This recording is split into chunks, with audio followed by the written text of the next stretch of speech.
Hi everyone, and welcome back to Effective Leadership Strategies in the Workplace.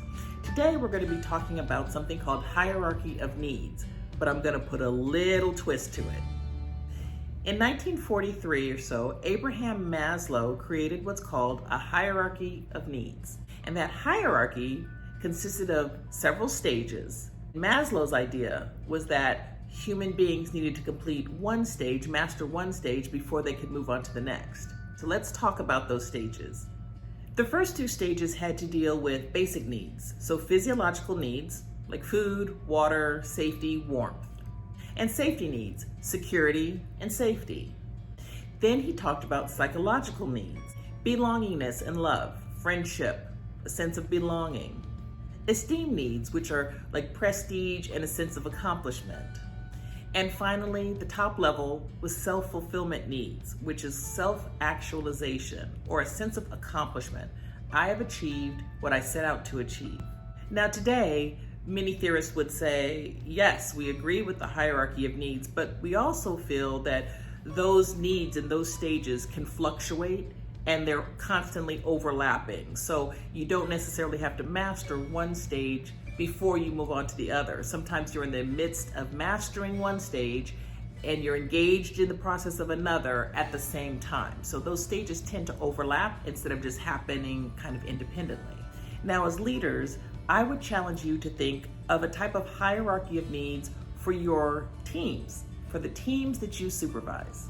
Knowing what we know about Maslow's hierarchy and how basic needs and psychological needs have to be met first, think about what would your hierarchy look like as a leader of people, as a leader of teams. So I would suggest that the first stage would be trust. Employees have to be able to trust what their leaders are saying to them, have to be able to trust the messaging that's coming down to them, and have to be able to trust that their leaders want what's best for them and are making decisions that are going to improve the situation for the team. Employees have to be able to respect their leaders. When there's a sense of trust, there's a sense of respect. I know and I respect my leader as a leader, as someone who has my best interest at heart, as someone whose decisions are being made considering my well-being as an employee on their team.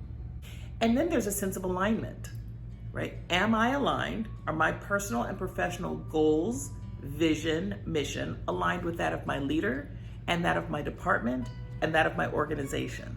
As a leader, it's important that you make sure that you're helping to create that sense of alignment.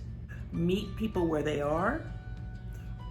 Be very clear about what the vision and mission and philosophy of you as a leader and of your organization are, and then help to create that alignment so that an employee can see that I'm walking the walk that my leader and that my organization walks. I am on the same path. And then there's a sense of belonging, right? And that's where someone feels like I have a place here. I am heard, I am seen, and I am valued. It's a sense of belonging, which can't happen unless some of those other phases are happening. And once all of those have happened, then there's a sense of engagement. I am engaged. I feel that my role as an individual contributor positively impacts the state of my leader, the success of my leader, and the state and success of my department and my organization. I am so engaged because I know that I make a difference. I want to be here. I want to be a part of the organization's future. And then comes the self-fulfillment. I have achieved the goals that I set out to achieve in this role, in this place.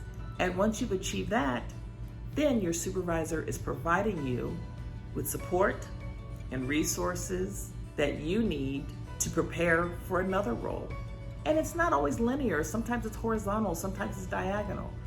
But as a leader, you need to provide your teams with that support and those resources. It helps to keep people excited about what's coming next. So we've talked about two different hierarchies of needs, Maslow's hierarchy and your team's hierarchy of needs that you need to consider as a leader.